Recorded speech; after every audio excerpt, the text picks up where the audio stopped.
Hello, I'm Brian Noble, CEO of Family Policy Institute of Washington. And I'm Brad Payne, President of FPIW Action.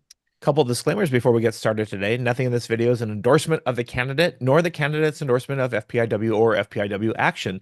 It's simply a public service to meet and greet the candidate.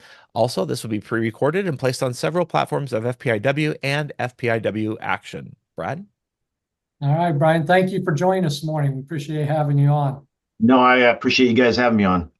All right. Well, my first question is fairly simple. If you would start by just giving us your full name and the position you're running for, and then a little introduction of yourself. And if you want to share anything about your family, that'd be great. Absolutely. Yeah, Brian Burnett, state representative in District 12, Position 1. And yeah, so me, I'm the former Chelan County Sheriff. I did 3 terms, 12 years. I did a 25-year career in law enforcement with the Chelan County Sheriff's Office. I always tell people I was a late bloomer. I didn't get into law enforcement until I was 30. Prior to that, I worked for my father-in-law's logging company right out of high school. Obviously, it wasn't when I first started work for him, but did almost 10 years working for a company. And then at one point in time, my wife and I had 3 sons, and just kind of got into that mode of what am I going to do? I want to be able to spend more time with my kids. I want to teach, coach Little League, that type of stuff.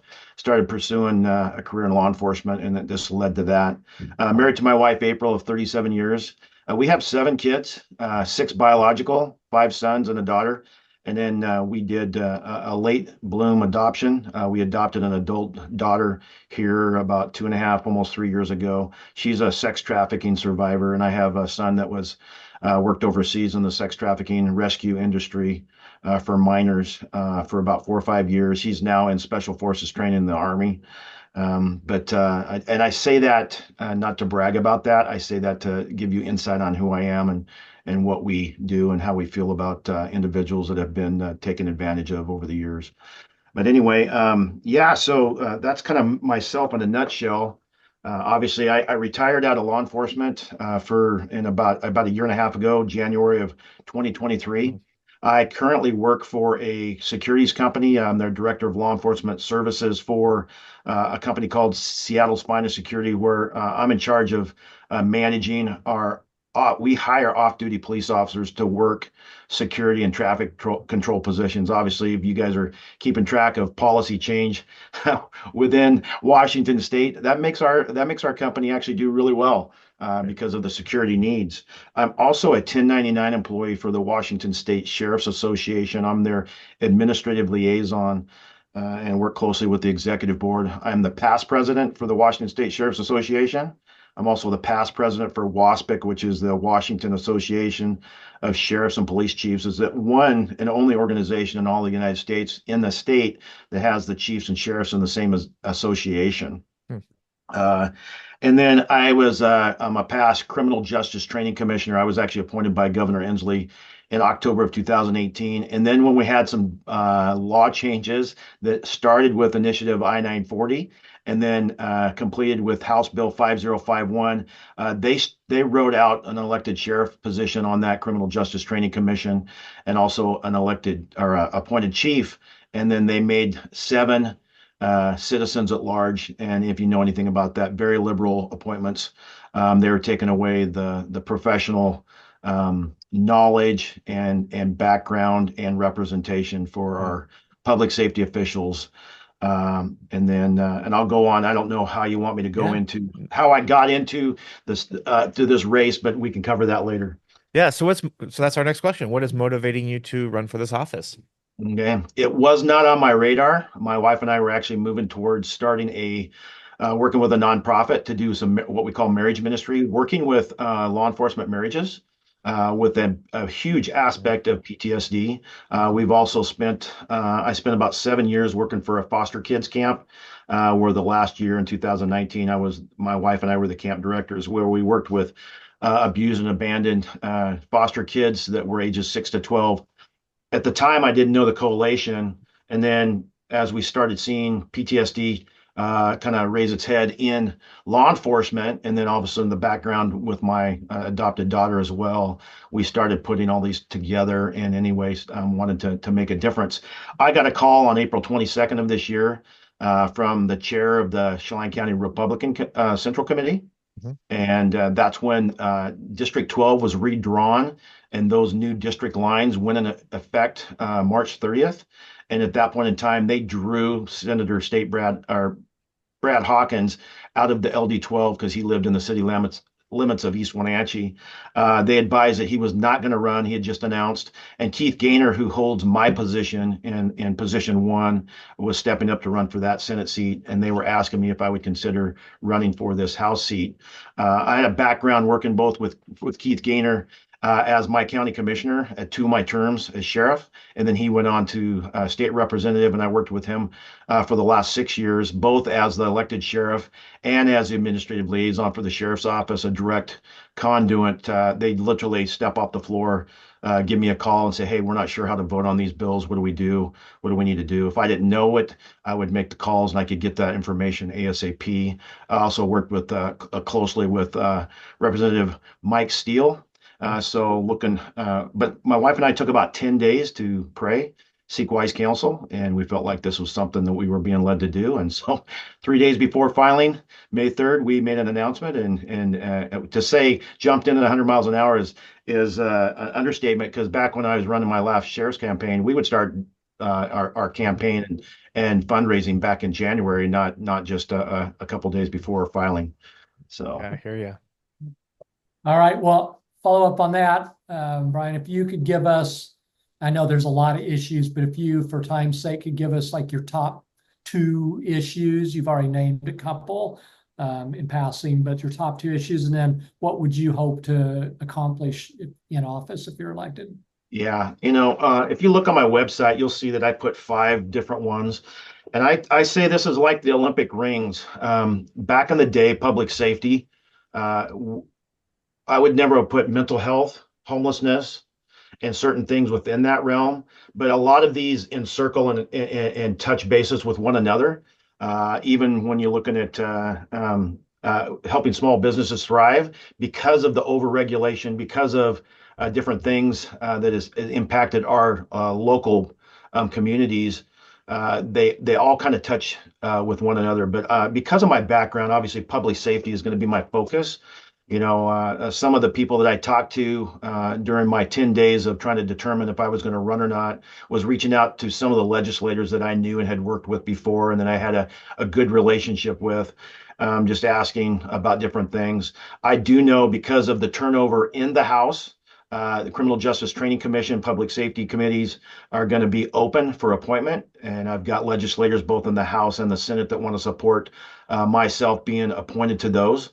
I think that I bring the experience. I have the connections to represent Washington State, not just the 12th district, but the entire Washington State on those matters. And before, as an elected sheriff or in those leadership positions, I'd be testifying before Roger Goodman, and he would flat say something similar to this.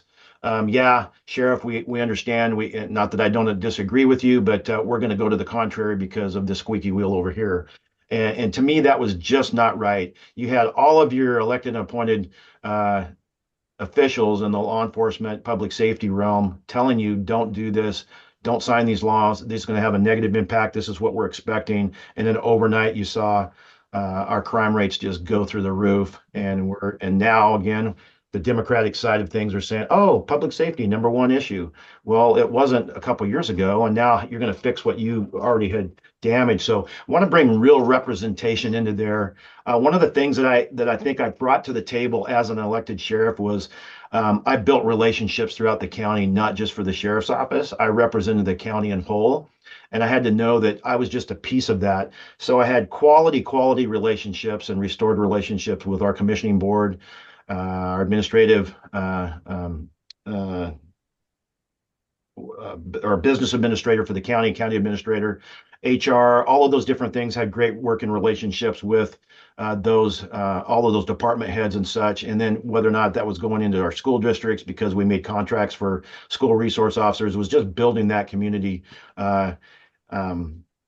community resource team that I said that we're all working together. And if you look on my endorsements, you'll find out that those current commissioners are endorsing me, county administrator the same, just because we had that great, powerful, strong relationship. So that's going to take. I've told our current Republicans, because we're down on those seats, that we're not going to get anything by just voting for or against these different bills. We've got to get out. We've got to think tactically different. We've got to get out and communicate. And I think having good representation in those safety, criminal justice, and public safety committees is going to be a game changer. But also trying to motivate our other Republican team members to get across the aisle and make a difference and make an impact for that.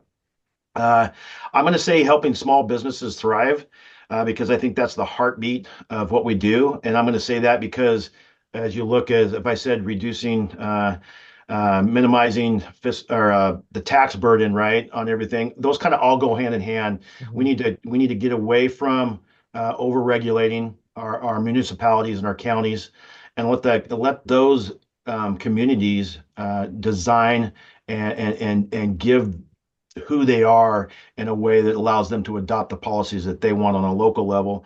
And that kind of comes to my last point on my talking points, is local government authority and autonomy. Is just, we want to maintain that and let the state stay in their lane.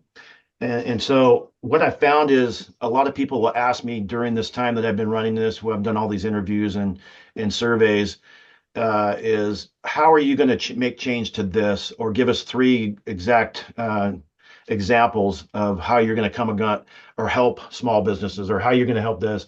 And a lot of it is, I don't know yet. But I'm smart enough to know, as I work with this legislative team, not only in the 12th district, because we are going to be working as a team. You're going to see that the state Republican Party has endorsed all three of us. The plan is, after the primary, to run hard together as a team. But also because of that 12th district change, and along the 39th with Carolyn Eslick, we have partnered with her. And we look at that as, we got to go in there and partner with these new district, the other senators and the representatives that are these boundaries. Is I want to go in and forge a relationship and work together more as a team, that we can build strength. And what is, I think, the powerful piece of this is, when I first started this campaign, it was about saving Chelan County. Demographics were 60% Republican and about 40% Democrat. Well, those other two counties, the Snohomish and King County on our 12th, they've been fighting with those tighter demographics, because now our entire district is a 52-48. Right. But as we've got across, and I've logged almost 4,000 miles since June 10th, and touching those other two counties, a lot of meetings. And what we found is we've just been amazed by the relationships that we've already built, and the strong conservative, like-minded values to preserve the quality of life that we want here in Chelan County. So now we're not just talking about Chelan County. We've redefined the 12th, and that's the message I'm bringing back home to Chelan County, is like, listen, we've got, I think this, in leadership challenges, when things are easy, anybody can be a leader. Right. But when things are tough, it takes something different, but it's an opportunity to take that tough, challenging time to make a difference. And I think we have that opportunity right before us to save the 12th and make it, not just save it, but to do something impactful moving forward. Our fourth and final question is, we provided you with 18 of our FPIW action and FPIW issues or policies that we work on. Everything from public safety, individual freedom, property rights, quality education, parental rights, healthcare freedom. Any of those you'd like to make a comment on? You've hit on almost 80% of them, so Yeah. you've done Yeah, a good job. I there's nothing I don't disagree with that are important there, because we know when the family unit is strongest, that is where a country or such is thrived in such. I just highlighted briefly before I got on here, obviously public safety, property rights, affordable housing is a huge piece right now. That's a ton of different overregulation that's going on, and they're talking about the carbon tax and all of that.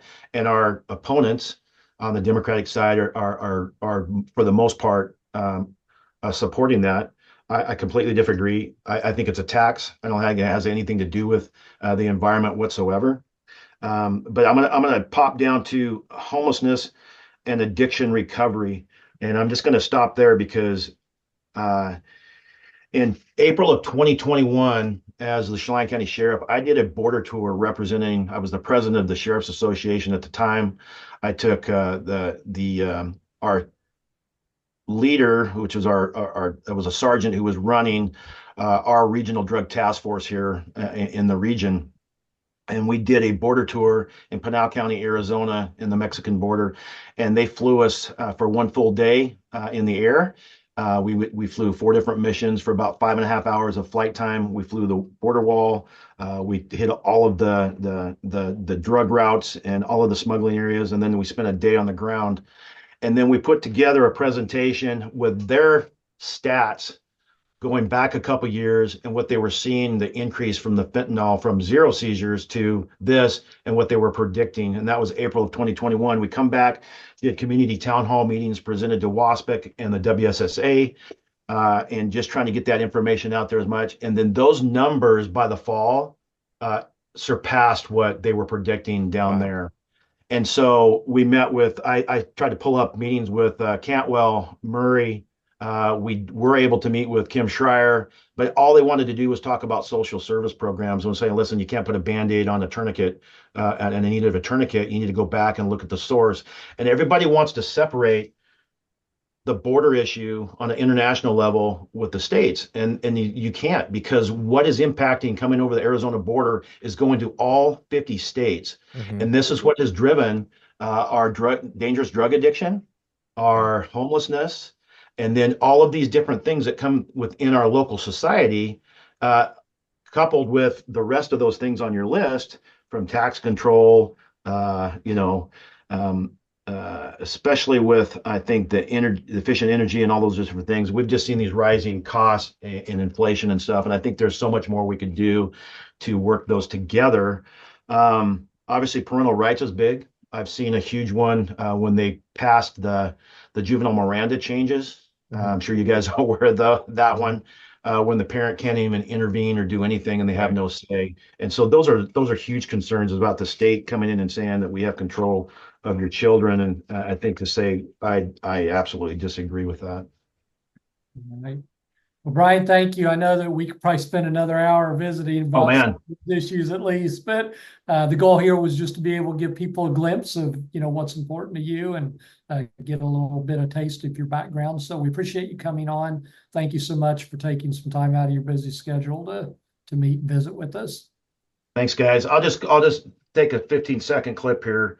The oath of office is big, and as I've done a lot of surveys here for this position, a lot has been questioned on different things on what's my, who are you voting for president, who are you voting for governor.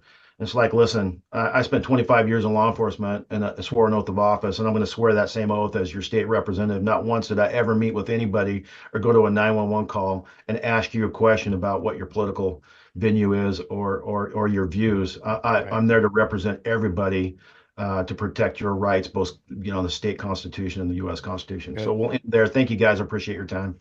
Yeah. Well, thank you again.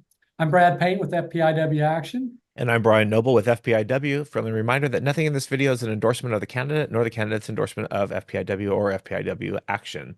Like we like to say around here, go out there and love your neighbor by faithfully stewarding the public square.